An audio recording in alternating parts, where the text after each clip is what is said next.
Alors, la SCI, effectivement, comme la location meublée, c'est un peu l'objet brillant qui est très à la mode en ce moment. Il y a des raisons, hein, mais c'est vrai que tout le monde, enfin, j'entends beaucoup de personnes qui sont pas encore propriétaires ou qui ont un bien et qui me demandent déjà, est-ce que je dois créer une SCI? Déjà, ce qu'il faut savoir, c'est que la SCI, ça se crée pas forcément tout de suite au tout début en fait du développement de notre patrimoine.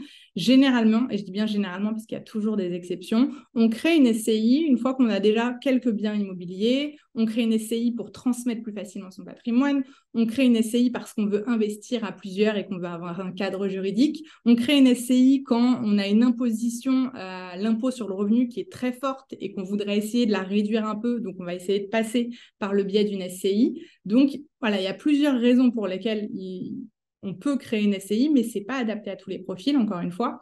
Ce qu'il faut aussi savoir, c'est qu'une SCI, pour la créer, il faut être deux, sauf montage particulier, mais qui n'est pas possible pour tout le monde.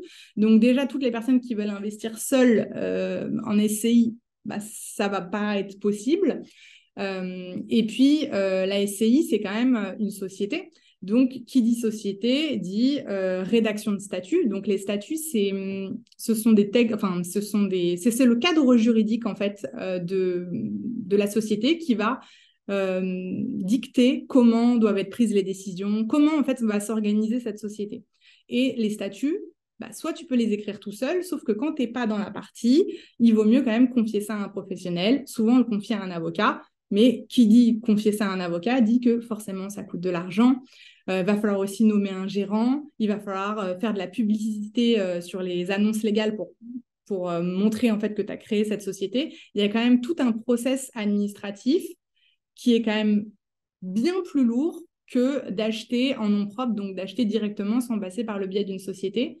Donc, à mon sens, il faut vraiment réfléchir avant de la créer. Et puis, il faut savoir qu'en principe, si tu crées une société, tu ne seras plus à l'impôt sur le revenu, tu seras à l'impôt sur les sociétés. C'est encore un autre mécanisme. Et à mon sens, pour pouvoir être à l'aise dans l'impôt sur les sociétés, il faut quand même avoir été à l'aise sur l'impôt sur le revenu et sur l'achat en nom propre avant tout, en fait, parce que c'est encore un next level de complexité, on va dire. Donc est-ce qu'il faut créer une SCI? Bah, ça dépend de ta situation, mais 90% du temps, non, il ne faut pas la créer tout de suite, il faut attendre un petit peu. Et puis, ça se trouve, la SCI, ce n'est pas la société qu'il te faut, parce qu'en parallèle, on a aussi notamment la SAS et la SARL. Et en fait, voilà, on a d'autres choix possibles. Et encore une fois, il faut choisir la société qui est adaptée à notre situation personnelle et à nos objectifs.